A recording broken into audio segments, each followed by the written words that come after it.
Hi friends, Swaranjali रेसिपीमध्ये आपले स्वागत आहे। आज अगदी आपण चपातीचं पीठ मळण्यापासून ते चपाती करेपर्यंतचा व्हिडिओ पाहणार आहोत, त्यामुळे व्हिडिओ शेवटपर्यंत नक्की पहा। आणि जर रेसिपी आवडली तर लाईक, शेअर, सबस्क्राईब करायला विसरू नका। चला तर मग आता आपण पीठ मळून घेऊया। त्यासाठी इथे मी एका परातीमध्ये थोडेसे पाणी घेतलेले आहे, त्यात थोडेसे मीठ टाकलेले आहे आणि त्यात पीठ चाळून घेऊन मळून घ्या। हे पहा, पीठ जास्त घट्ट नका करू आणि जास्त पातळही ठेवू नका, मीडियमच असे पीठ ठेवा आणि छान मळून घ्या। आणि एक तुम्हाला टिप्स सांगते, आत्ता लगेच चपातीला पिठाला तेल लावू नका, कारण याने काय होते, हे पीठ काळे पडण्याची शक्यता असते। त्यामुळे ज्या वेळेस तुम्हाला चपात्या करायच्यात त्याच वेळेस पिठाला थोडेसे तेल लावून मग ते मळून घेत जा। आता त्यातला एक गोळा मी काढून घेतलेला आहे आणि तो अशा प्रकारे लाटून घ्या। हे पहा, इथे मी थोडीशी लाटून त्याला तेल लावून त्यावर पिठी घातलेली आहे। पुन्हा त्याला दुमडून अशा त्रिकोणी करून घ्या। तुम्ही असाच त्रिकोणही डायरेक्ट लाटू शकता किंवा त्याला थोडेसे गोल करून चपाती लाटायला सुरुवात करा।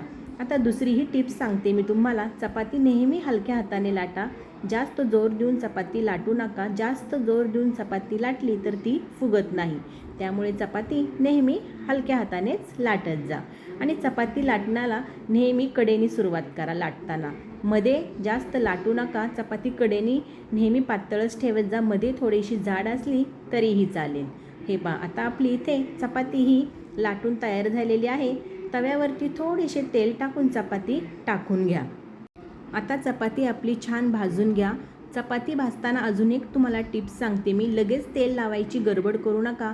अशी चपाती भाजत आली की मगच तेल लावा।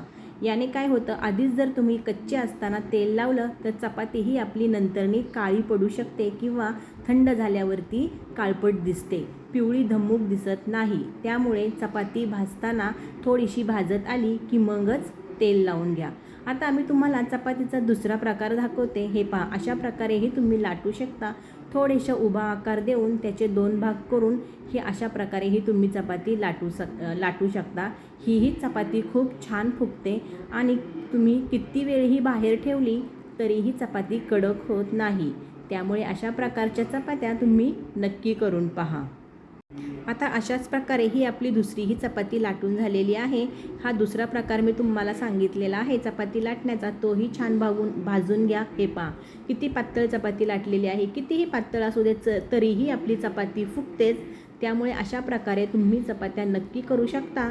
आणि हो, तुमच्या इकडे चपातीला नक्की काय म्हणतात तेही मला कमेंटमध्ये सांगा। आमच्या इकडे आम्ही याला चपातीच म्हणतो, काही भागामध्ये याला रोटी म्हणतात, अजून काय म्हणतं ते तुम्ही मला कमेंटमध्ये नक्की सांगा। हे पहा, आता इथे आपल्या ह्या दुसऱ्या प्रकारची ही चपाती लाटून झालेली आहे। आता मी तुम्हाला तिसरा प्रकार सांगते चपाती लाटण्याचा। आता मी दाखवल्याप्रमाणे तुम्ही याचे असे 3 भाग करून घेऊन या अशा प्रकारे ही चपाती लाटू शकता।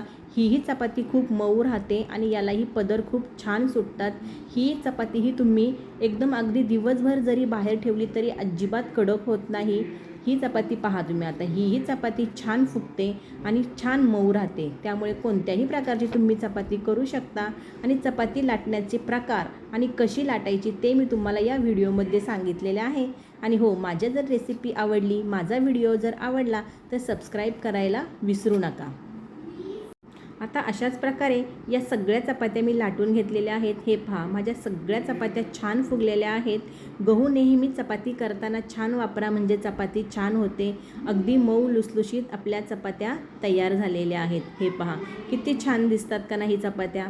ही चपाती अशा प्रकारे जर तुम्ही लाटल्या तर तुमची चपाती कधीच कडक होणार नाही, हे नेहमी लक्षात ठेवा।